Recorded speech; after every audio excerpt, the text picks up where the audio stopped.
Hi, everybody. This is Francisco Gil-White, and we are here with a joint production, Arutz Tov and more Management of Reality, doing interviews in Israel. And today it is my pleasure, my honor, and my privilege to interview a very important politician and a very interesting man who has played an outsized role in Israeli politics for many years. His name is Moshe Feyglin, and I think he deserves to be much better known than he is, although he is well known. And I want to speak to Moshe in particular about his ideas, about the troubles that are now affecting Israel and how to get out of it, what his plan is for that, and some aspects of Israeli politics. Welcome, Moshe. It is such a pleasure to be here with you and to have the opportunity to talk to you. I want to give my audience just a very brief summary of who you are. Moshe has been a very important figure for many years in Likud. For a little while, it seemed like he might actually take over Likud because he had the second biggest movement within Likud. It was called Manhigut Yehudit, Jewish leadership.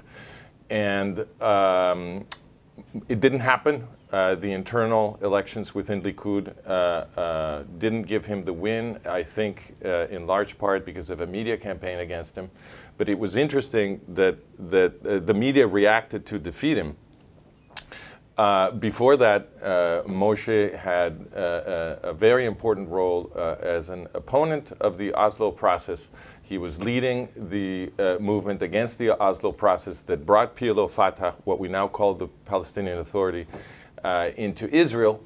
And after that, he was also prominent in the movement to stop the Gaza disengagement that gave Gaza as a proto-Palestinian state to the Palestinian Authority, which then gave it to Hamas.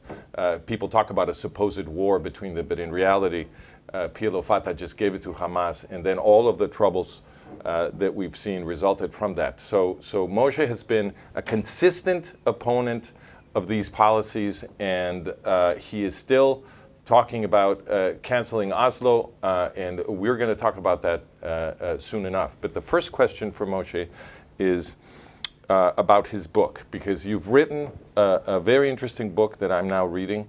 I hope to finish it in the next few days. And it seems to me the main message of your book, it's in the title. It's called Man Searching for Meaning. Would that be a good translation? Yes. You claim that the most important problem... Man searching for identity. For identity, forgive me. I meant to say identity, forgive me. But it's the two sides of the same coin. But it's two sides of the same coin. And so it seems to me your main argument is that the crisis of identity affecting the Jews generally, but even more specifically the Israeli Jews, is the source of all the problems that are being faced today politically in Israel, and that a return to a proud Jewish identity would be the beginning of the solution of all of these problems. Do I understand your main message correctly? Almost. Almost? But it goes much further than that. Okay. Maybe the parts that you'll finish reading, you will make it more clear.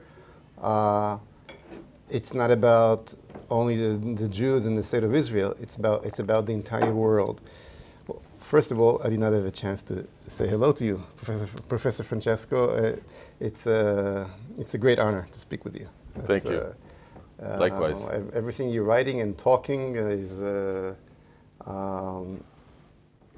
it's a food for thinking. Food for thoughts. I'm glad. There's a reason why everybody deep in their hearts understand that the front line that we have in Israel, between Israel and the Islamo-Nazism of Gaza, for example, is basically the front line of the barbarians, the international barbarians, and civilization. So there's a reason why the war happens here, in Israel, in the Holy Land. They call it the flood of Al-Aqsa. Yes. It's the war for the Temple Mount. Yeah. And we have no idea what it's for. we don't know what we're fighting for. Once one side has a goal, one side knows exactly what he's fighting for, and the other side is just fighting for survival, it doesn't matter how small they are and how weak they are, they'll always win. You see, there's one way to symbolize the whole thing. When you're looking at Benjamin Netanyahu, and maybe almost everybody in his government, walking with the yellow ribbon pin, which is basically a sign of defeat. You hit me by taking our brothers and sisters as hostages in Gaza. Yeah. And look how painful I am. I want them back, which of course we all do. But we are not just an armed ghetto here in the land of Israel. We came back in history as a nation to a sovereign state. We are a free nation, and our goal is to win. When the Americans had their prisoners in Japanese camps, so they stopped the war and start negotiate with the Japanese to get back the soldiers that are kept in the same thing. No, everybody understood that first thing you have to do is to fight and win this bloody war forever, and make sure this Nazi regime will not appear again anywhere else in the world. And they succeeded in doing that. And for 80 years, we had peace in Europe, for example. Okay. So when you think as a free nation, you think about victory. You think about the Jews in the future that never have to face such a challenge again. No, nothing like the 7th of October should happen again.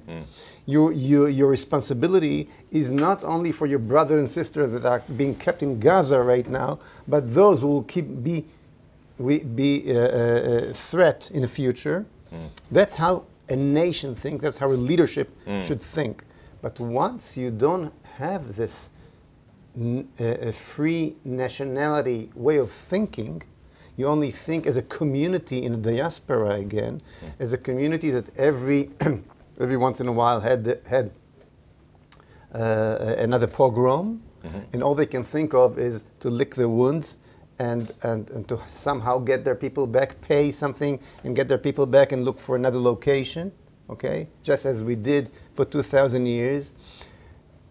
This is what this yellow ribbon pin symbolizes. Basically, when our prime minister walks with a yellow ribbon pin, he gives a present to the Hamas. He's saying we are weak. Is that what he's saying? He's saying, is that yes, what the ribbon says? You heard us. Please stop. Please, let's go back to the 6th of October. That's what that pin means. Okay. I see. The answer is, you went to a war in order to take the Temple Mount and spread from the holiest place in the world the message of death, the shuhada, the message of the Islamo-Nazi message of tyranny and death. We're going to build Beit HaMikdash. Look at my pin. We're going to build Beit HaMikdash over there. And we, the free Jewish nation, going to spread to the entire world the message of freedom, the message of faith, the message of life. That is the real war.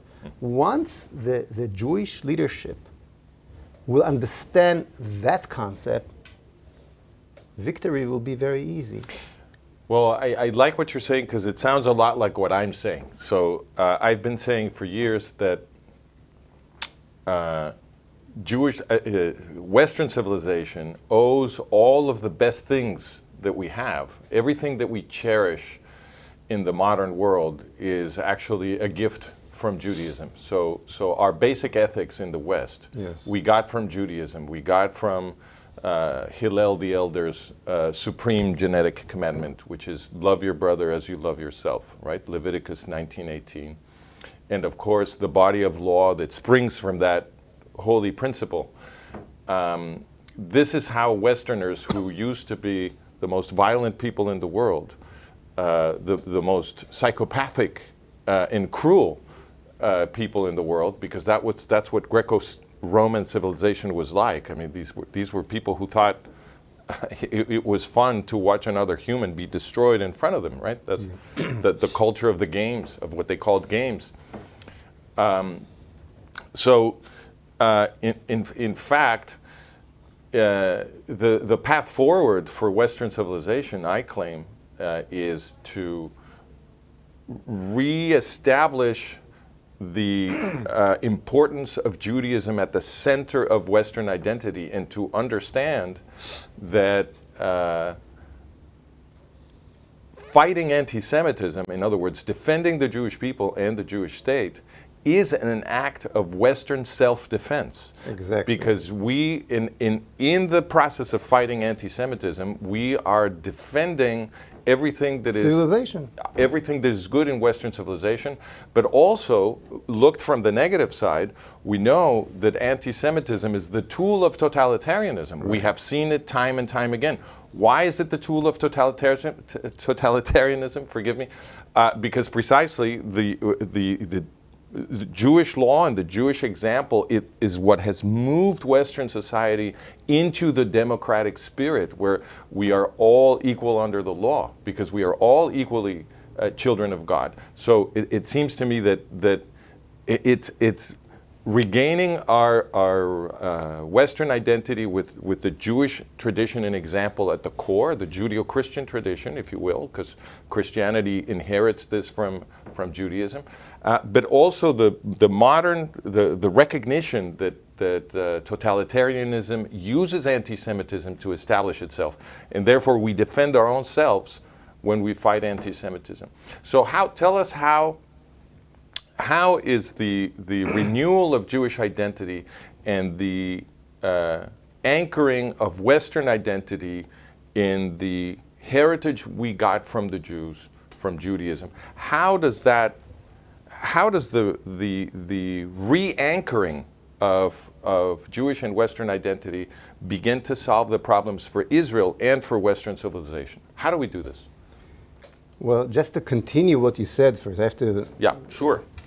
Continue that. Notice something very interesting. When a totalitarian regime, a totalitarian figure that's starting to take over the whole world and denial the existence of God, when you have all this together, that figure has to come to a conclusion that he has to kill all the Jews. Right. Look at Pharaoh, for example. Yes. Going backwards, okay? Yep. He said, I am God.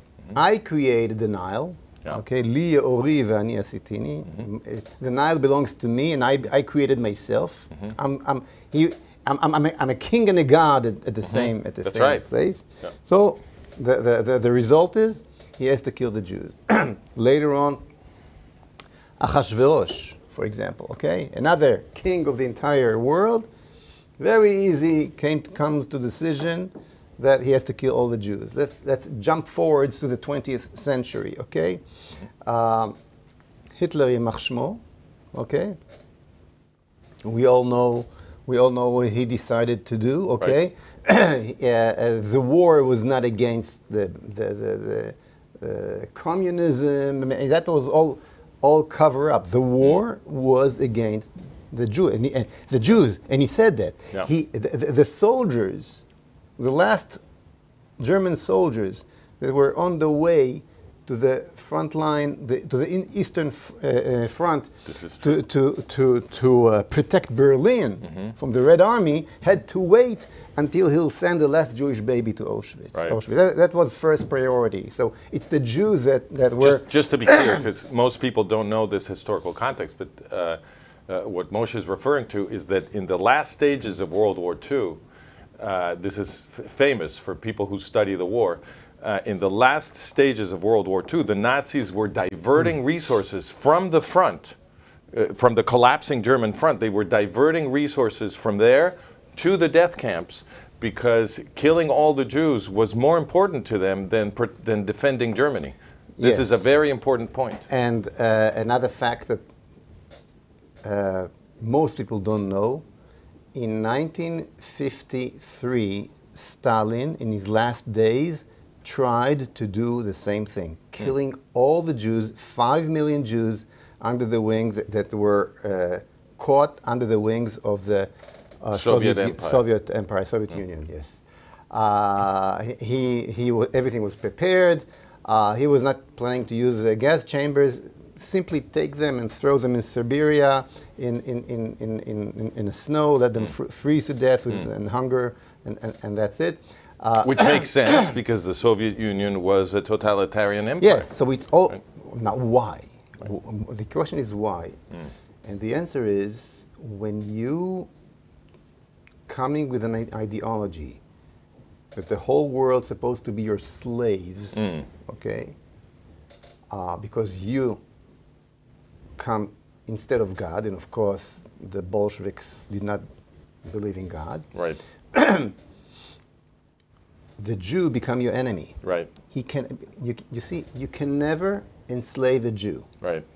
Because they already have a king, as a king.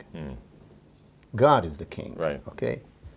So the Jew become an obstacle on your way to a world totalitarian, to world tyranny. This is the importance of monotheism, because the Jew is obligated never to turn anything into a god. Right. Right? Exactly. Exactly. Against idolship, worship. Yeah. Now, what is the message of Judaism, basically? When Moses comes down of Mount Sinai, okay, with the Ten Commandments, and first the whole people of Israel sees God, right, in that ceremony and giving that message to the entire humanity, generation after generation, the message of monotheism. There is God, and therefore there is identity, and therefore there is reality, and therefore there is truth to refer to. You don't imagine whatever you want. There is reality.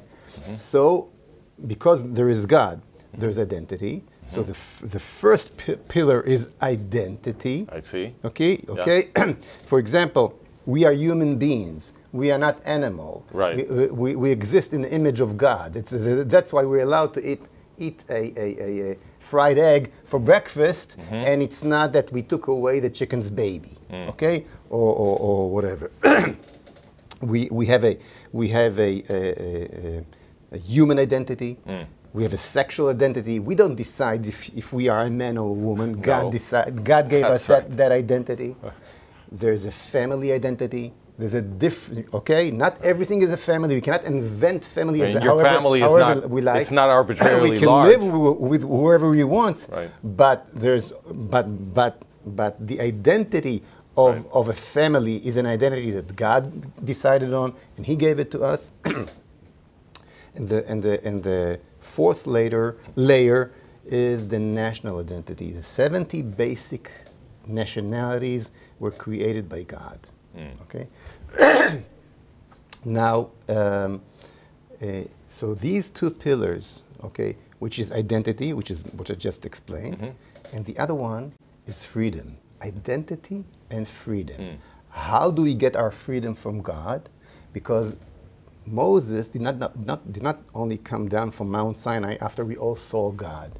He came with the 10 Commandments. Now, the 10 Commandments, the basic rules, the basic moral code, is not something that the king invented.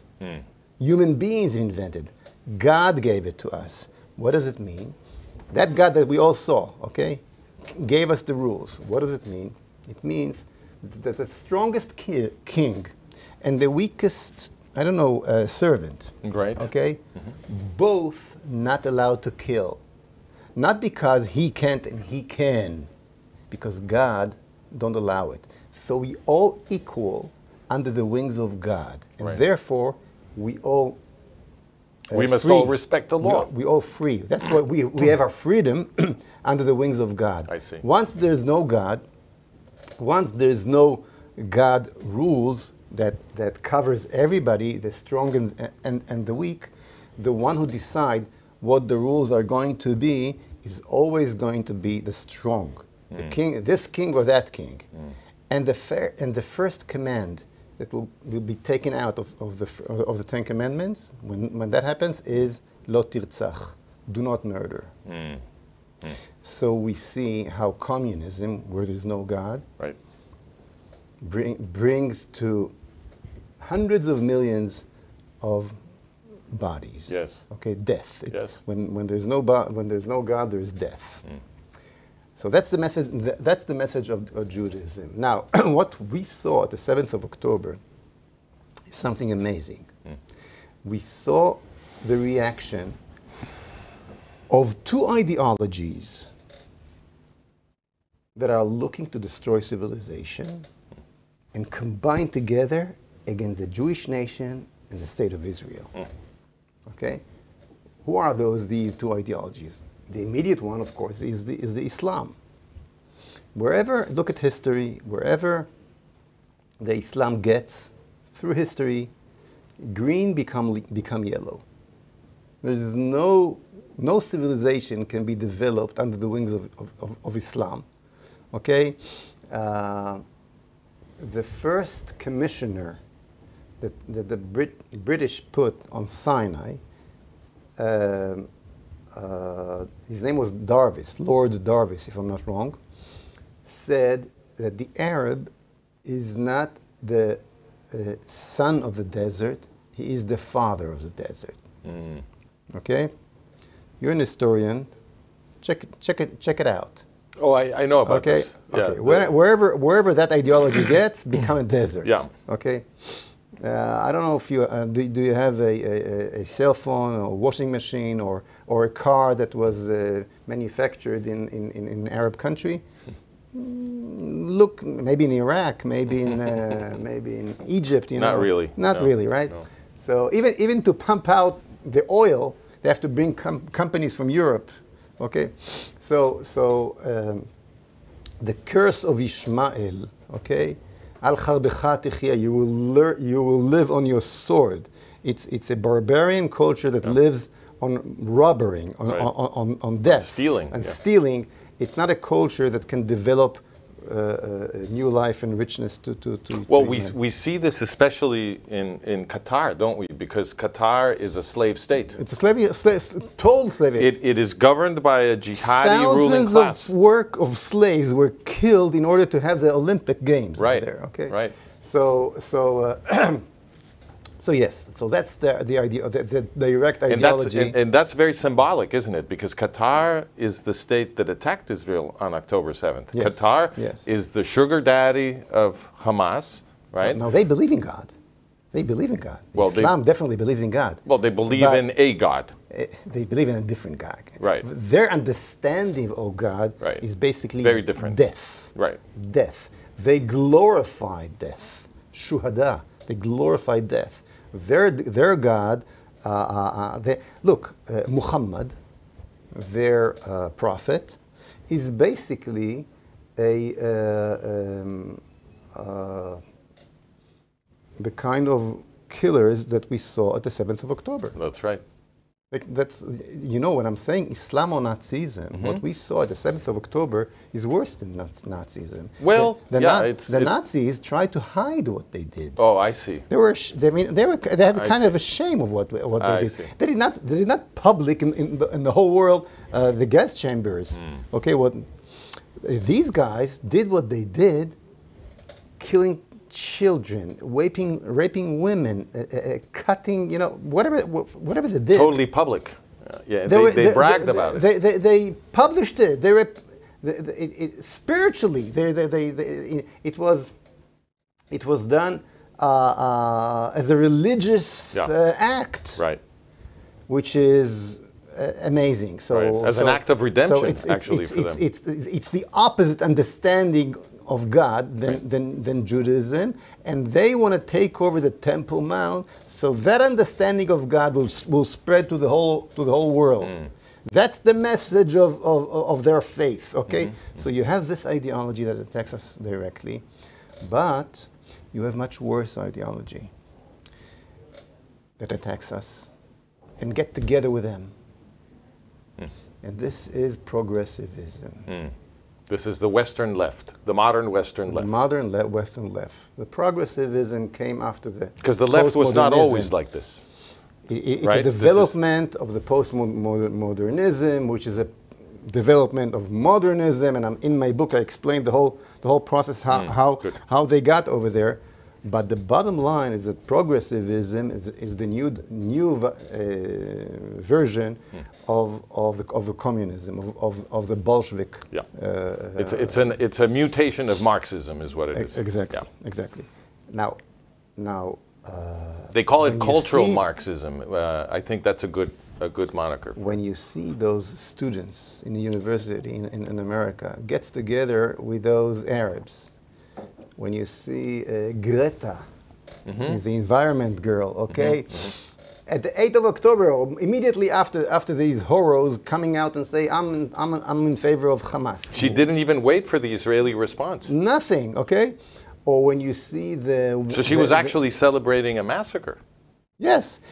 More than that, you see the International Women Organization that will not come against the terrible sexual violence.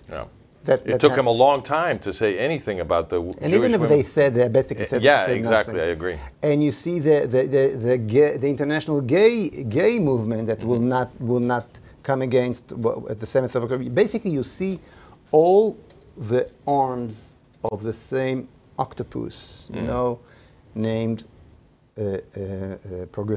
progressivism. Okay, so we have an alliance between progressivism and jihadism against the Jewish people and the Jewish state. Okay. However, so we understood why Islam is against us. It's because they want their God, not our God. Progressivism is against Israel, the Jews, and looking to everything that will destroy them. Okay, because progressivism is looking to erase, to take God out of our picture altogether. We are God, and that's why we invent the identity as we wish, okay? The whole concept of progressivism is to eliminate the world from the existence of God. I see. We're taking over instead of God, okay? Just imagine that you're visiting Paris, and you see this beautiful structure, tower named the Eiffel Tower. You see the tower, you know that there was a guy named Eiffel, engineer named Eiffel, right? How if you want Eiffel to be forgotten, to be out of the picture, the only thing you can do is to destroy the tower. Otherwise, we will always remember Eiffel. Right. If you want to get God out of the picture, the structure of the world has to be destroyed. And the structure of the world is the different identities. That's how God created the world to begin with. I see. Okay? By creating different identities. There is a ocean identity, and there is the solid earth identity of land. There's human being identity, and there's animal identity. Right. There's man identity and a woman identity. The way God created at the very beginning, the world, the structure, the Eiffel Tower, which is the world, is built by creating different identities. Okay, I'd like to instead of this shamble that we had before, the tohu vavohu that we had at the beginning. Right. So the basic concept of progressivism is to destroy all identities in order to all of us forget about who's the builder of this tower, who's the Eiffel that built that tower, and get rid of God. I see. So you have here these two, and of course, which is the most important thing, this nation, the Jewish nation, that its very existence is against all rule of nature, of history, This nation that by its very existence says there is God, okay? When you see, I always tell non-believers, Jews, secular Jews, it doesn't matter. You can walk with earrings. You can wear clothes of, I don't know, of any nation. As long as you're saying that you're Jewish, on your forehead it says there is God. Okay? By your very your very existence. By your very existence, you testify that there is God. Okay, so I want to.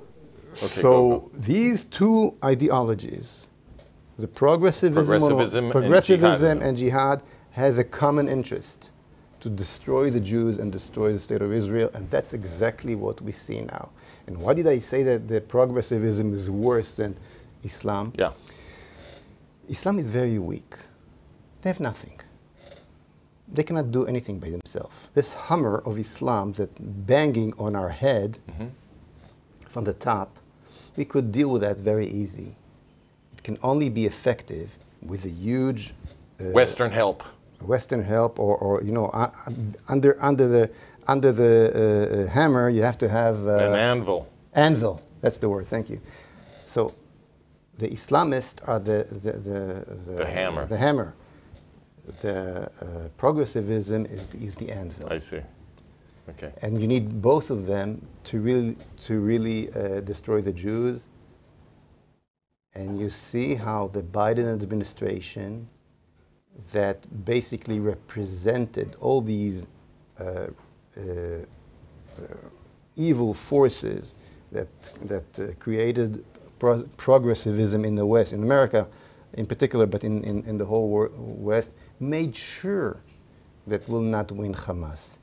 Forced Israel to give supply to the Hamas during the war, what we just stopped right now. So that's the war. So that's the war that we have now. So in other words, it seems to me the biggest structure of your argument would be saying something like this. Correct me if I'm wrong. That the fight against the Jews is a strategic attack against the core of Western civilization, right? And the way to defeat the Jews, let us say the main thrust of this effort is an attack against Jewish identity. Because if you can destroy Jewish identity, and more generally Western identity, then you can impose totalitarianism. People don't know who they are. That's when you can turn them into slaves. Exactly. Right? I can prove that very easy. What was the first act that the Nazi Germans did to the Jews when the Jews went off the trains and walked into the death camps? What was the first thing they did to them? If they did not kill them right away. They turned them into numbers. Exactly. Exactly. When you want to enslave somebody, you're taking away his identity. Nice. Okay, now let's move from here to the question of canceling Oslo, because that's what we announced. So we have to talk about that. So how it seems to me that this attack on Jewish identity, on Western identity, the effort to destroy our sense of self in order to turn us into slaves, right? It seems to me that this is an attack happening also within the Jewish state. And I think the Oslo process is the very essence of this, because what happened with the Oslo process is that the bosses of the Israeli state cooperated with the effort to bring into the Jewish state, created to protect the Jews from Nazi genocides, right? They brought into the Jewish state an organization that, as you and I know, was in fact created by Haj Amin al-Husseini, who was he's the founding father of the Arab-Palestinian movement, and one of the top leaders of the German Nazi final solution in Europe during World War II. So they brought an organization spawned by the German Nazi final solution, and also the organization that created jihadi Iran. Most people don't know about that, but PLO Fatah trained and armed Ayatollah Khomeini's guerrillas, and then created, created Ayatollah Khomeini's terrorist infrastructure in Iran.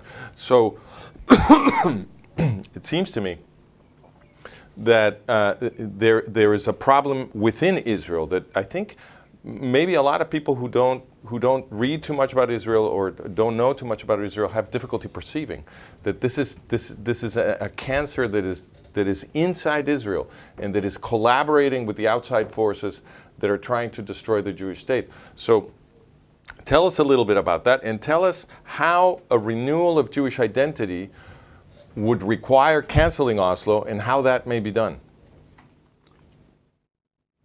When Dr.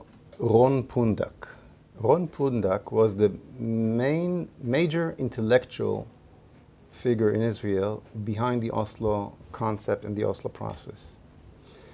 And when they did it, a few years later, in 2014, actually, it was 19 years later, when it was obvious that the Oslo process did not bring peace. It brought exactly the opposite. Floods of bloodshed, and that was before the 7th of October. Of course. It was obvious already. Yeah. He was asked by one of the reporters, it seems like, Mr. Pundak, it seems like Oslo failed. Tell us who Ron Pundak is so that our audience... He's a very famous intellectual. They called him the architect of Oslo in Israel. So they challenged him. It seems like the Oslo agreement and the whole process failed because it brought war instead of peace, bloodshed instead of flourishing and so on. He said, no, it did not fail because Oslo was not about peace. That's his words. Amazing. By the way, he passed away a few weeks later, so maybe he felt that he has to say the truth or something like that. It was an amazing saying, which I talked about years before, but hearing it from his mouth is amazing. He let the cat out of the bag. Yes, he said, Oslo did not fail because it was not about peace. It was about, notice, Israelism instead of Judaism of the Israeli state. Okay. Now, in order to understand that sentence, you have to realize that Zionism had two forces inside it fighting between themselves like Jacob and Esau in their mother's belly. Okay? It's the Jewish identity and the new Israeli identity that tried to replace the Jewish identity. Okay, the concept was that we're gonna make the Jewish nation a normal nation, a nation like all the nations, a nation that is not based on the covenant with God in Sinai, but as any other nation with a covenant with a motherland, in other words, the Israelism... Civilian nation. Right, so the Israelism ideology was seeking to create a Jewish nation without Jews, it seems to me. Yeah, for that civilian nation, an Arab and a Jew can be both Israelis, and Judaism is just a religion, not a nation. You can be an Israeli and your religion will be the Jewish religion. You can be an Arab Israeli and you're just in any other nation. The problem is... So it wouldn't be a Jewish state as such? Yeah, it will be an Israeli state, state of all its citizens, but not a Jewish state. Which is, of course, we understand, it's a stupid concept, that it will immediately lead to the erase of the Jewish nation. Yeah. Yes.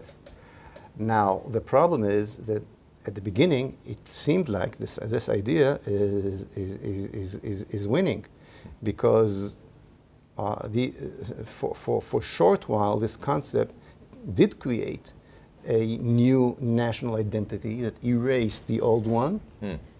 In other words, many people in Israel convinced themselves that they were Israelis first and Jews second. You're right, exactly. I see. But slowly but surely it changed.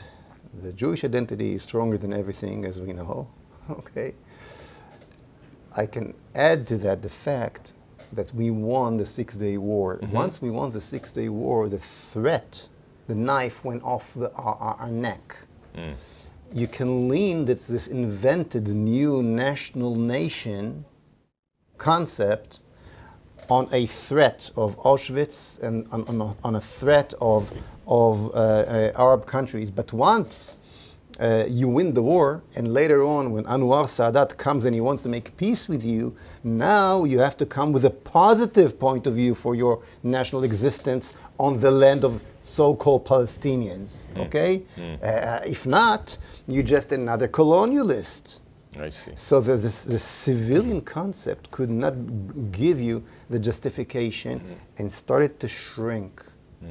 And that's why we have today a leadership that think as a community, because they don't have the Jewish concept of nationality.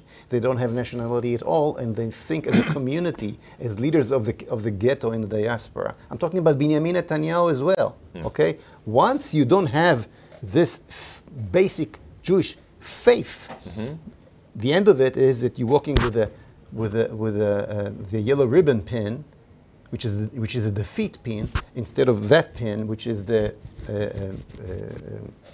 Beit HaMikdash pin. Okay. So a Jewish identity, if a Jewish identity is reinvigorated, how does that transform the Israeli state and help us win the war? Once we stick back to who we are, to our national identity, we have a positive reason to be. We have something to fight for. Many soldiers that went to Gaza, and that's a famous story that many of us heard, I'm sure you heard it too. Many soldiers, not religious soldiers, who went to fight in Gaza, saw in the houses in Gaza the picture of Al-Aqsa.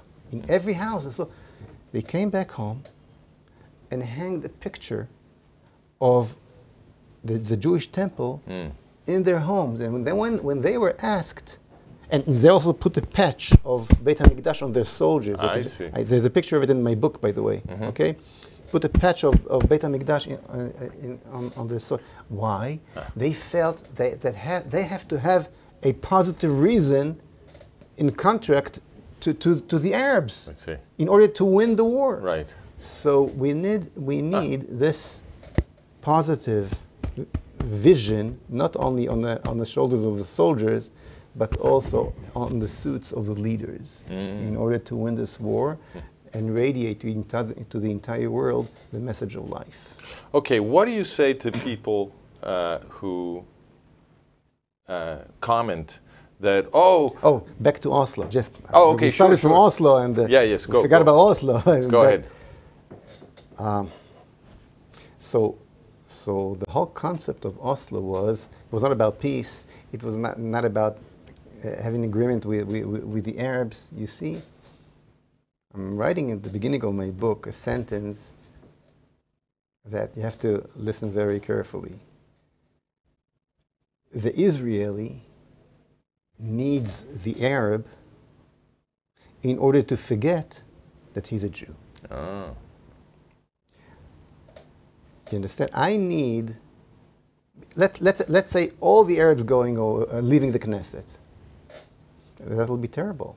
It'll show for the Israeli identity. It'll show that this idea of creating a new nation, okay, can only happen with the original Jews. I see. You cannot create a civilian nation instead of Jewish nation. It doesn't work. So we need them in a Knesset. In other words, you need the plurality in order to support the identity that goes beyond this invented identity that you try to create instead of Jewish identity. Yes. Got it. Okay, so what do you say to people? So that's why they brought. I mean, you see, they have to bring the Arabs, invent some kind of a new nation that includes them. Instead that they're not just a terror organization, they are a nation. Right. You have to agree that there is a so-called Palestinian nation that never exist and never will. Okay, right. You have to create a new nation in order to cut a deal, so they will live with peace with you and recognize you and you will recognize them in order to be normal. Okay, but this is really dramatic, because then what this means is that the ideologues of the Oslo process, such as Ron Pundak, understood from the beginning It's about identity. That this was about identity. And also, in order to achieve their dream of an Israeli identity unmoored from Jewish identity, they knowingly introduced an organization that wants to destroy the Jewish nation into the Jewish state. This is a very dramatic move.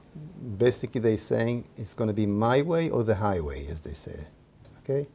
If Israel is going to be a Jewish state, the whole they'd rather destroy it than have it. The whole Zionist experiment for us is a failure, and we rather close it. And that's what we see today in the streets of Israel. This is very dangerous, don't you think? They're taking the situation to the extreme. When I'm saying the extreme leftist evil forces, and I'm not talking about the people that go out to the streets. They are just, poor people. They don't understand. They don't understand they're being manipulated. But the mind behind it, and the huge money behind it that comes from mostly from foreign countries and foreign organizations, big organizations. Basically, most of that money comes from the American taxpayer through USAID, as we've seen. Okay, we're talking about billions that are being poured into Israel in any act that destroy Israel. If anything is, for example, I'll give you just one simple thing. When the war started, free the kidnapped Jews in Gaza was not one of the goals of the war. Check what I'm saying. It was not one of the first 4 goals of the war. It was obvious we need to win the war. Seems obvious. How that became the major goal of the war? Huge money was poured in to huge PR campaign. To produce the movement. To produce it. That's when the pin appeared on the Prime Minister's suit, okay? And they understand once you do that, Israel is going to lose the war. Very interesting. Now, I have a critical question for you. Do you see a danger in Israel that these two forces will actually materially fight? Do you see a danger of a civil war in Israel? They're eager to get there. I see. They wish to get there. They do everything they'll do everything they can to get there. So there is a danger then. That's what they're looking for. They did it in the past. These are Bolsheviks.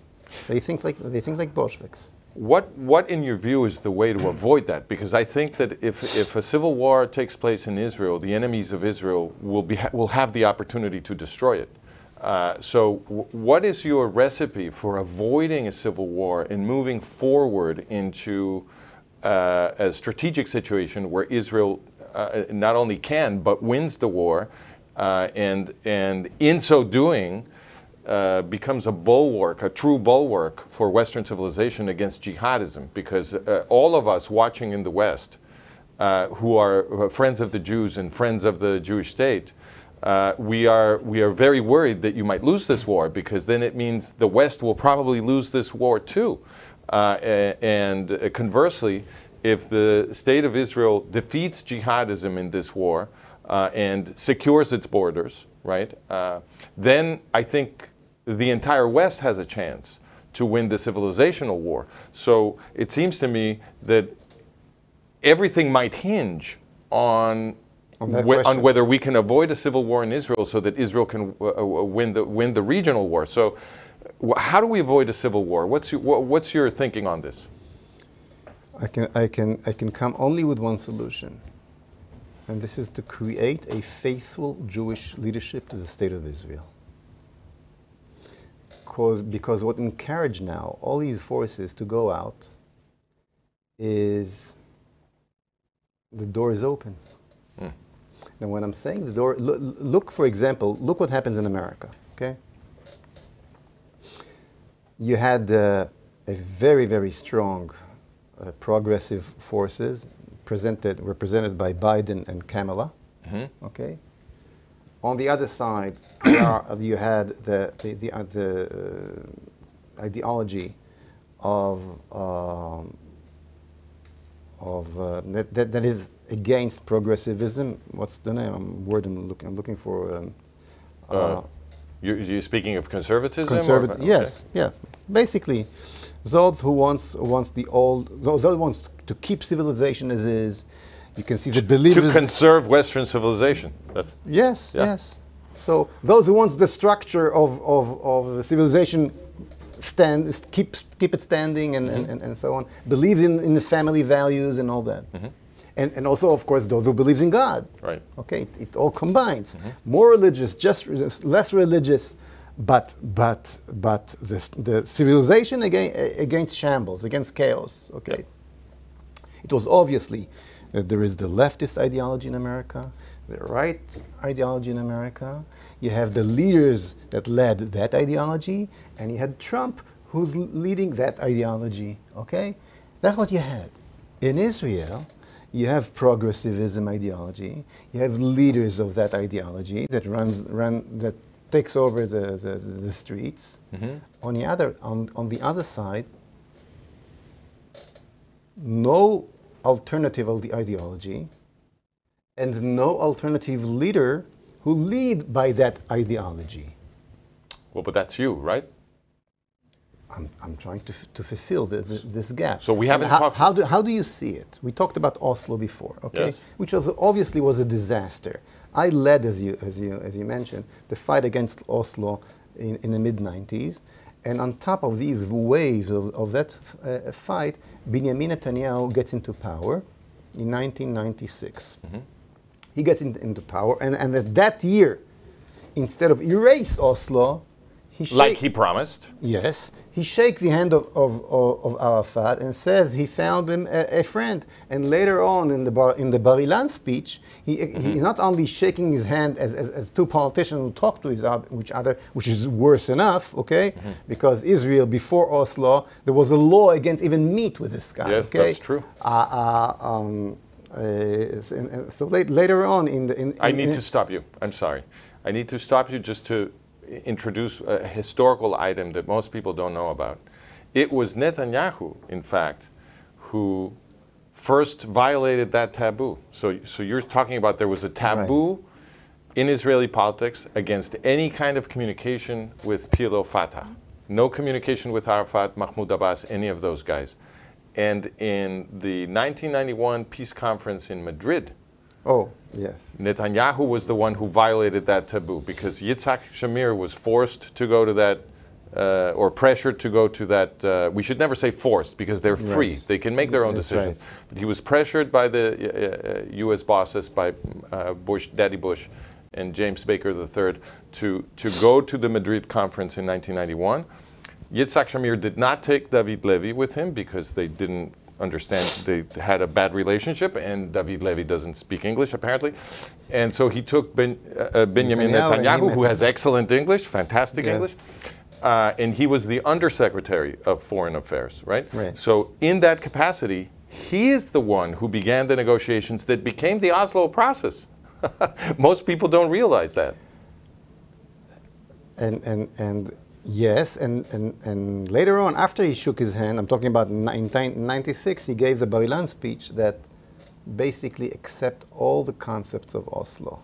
A Palestinian Arab First of all, there is a Palestinian nation. Right, exactly. The heart biblical land in Judea and Samaria belongs to this nation, and the solution is two states. Unbelievable. All from the mouth of the Israeli Prime Minister of Netanyahu, that got into power in order to do the opposite, the exact opposite. So his campaign was, I'm going to cancel Oslo, and the minute he was elected, Oslo is the way forward. Yes, and he basically closed the gates of Oslo on the entire Israeli society, and from that moment, the Oslo concept was irreversible. Now, when you tell today, after the 7th of October, any leftist in Israel, look what you did with the Oslo agreement that Rabin and Peres brought on us in 94, 95, what his immediate answer is, you in power almost 30 years now. Why didn't you cancel it? Right. Okay? Right. So we are at a position that we have a problem now with both sides, left and right. It's on the concept of Oslo, both sides agrees, and when you go to a war in Gaza, not believing that you're fighting for your own land that it was taken away from you, okay? You're not gonna win that war. I see. Okay? So everybody's waiting now for Trump, which is amazing. I'm telling you, he's an amazing. I admire what he did, but history shows us, the Jewish nation, that when you're putting your faith in the best king, whoever it is, at the end it backlash at you if I said it correct. I don't believe it's going. Okay, we have to close. We're running out of time, but I wanna do one last question, because it seems to me that the faith that some people are placing in Trump might be misplaced. Trump, even before he took office, was already forcing, I should never say forcing, forgive me, I correct myself, was already pressuring the Israeli government to sign the ceasefire agreement that Biden wanted. Yes. And in fact, the Netanyahu government did just that. He was not even in office, and he was already forcing, well, not forcing, he was already doing his utmost to get Israel to lose the war, and then the prime minister cooperated with that. It is obvious that his heart is in the right place, but the bottom line is he's interested, what he cares about first is the American interest, and once, the first minute that the American interest will be different than the Israeli interest, everything will change, and we don't want to find ourselves in a situation of Afghanistan or Saigon or all other places that put their eggs in the American basket, as we know. Last question. You have a new party. It is called Zehut, which means... Not that new. Not that new. I mean, right. a party that is no longer Likud is what I mean, right? Yes. So you have your own party, which is called Zehut, which means identity. And you hope to become the Israeli prime minister. And if not the Israeli prime minister, at least you want to be influential enough that we can cancel Oslo. Am I correct in this? Yeah, that's. We know from surveys that we did, but that we're already passing the threshold. Okay. I believe that with the serious campaign now after the 7th of October, when the soldiers coming from a year and a half of a battle that we lost. I mean, yes, you lost. Tremendous despair is there. People want some real change. There's a good chance of 2 digits. I mean, more around 10 mandates that we're referring to. And if you get enough power, will you cancel Oslo? Will you make this promise? Of course, that I'm saying it in advance. Of course, that if we will be able to to create a government, we'll do that immediately. But even if we don't, we will not join any government that will not cancel Oslo. Canceling Oslo means throw out all of the Palestinian Authority and all these terrorists that we brought here 30 years ago. If we're not going to do that, we're going to get this 7th of October in Judea and Samaria. In Judea and Samaria, in Kfar Saba, in Netanya, in the heart of the country. And I'm not going to be, I'm not willing to be responsible for that. It's clear that this is what's going to happen, and therefore we're only going to join a government that will do that. Good. Well, thank you very much for speaking with me. It's been a great privilege and a pleasure to listen to your thoughts. And I hope that your message... By the way, my book is already translated to English. You read it. You read it. I'm reading it in English. In English at the electric that I sent you. It's going to be printed in the coming month. And I believe that the message that this book is having will be very interesting, not only for Jews and Israelis, but to for Western civilization. To every human being that want to keep his, I call it the monotheistic civilization. That's a better understanding of what the Western civilization is. Love it. Whoever belongs to that civilization and don't want to end up as Sweden, for example, right. should read that book. Good. Well, here's hoping that your book starts a very widespread and profound conversation in the West, not only in Israel. I'll be looking forward to that, and I hope to be a participant in that conversation that you want to start. This is Francisco Gil-White for Management of Reality and Arutz Tov, and I want to thank once again Moshe Feiglin for joining us. Thank you very much. And I hope we have many more conversations like this. Thank you. Thank you.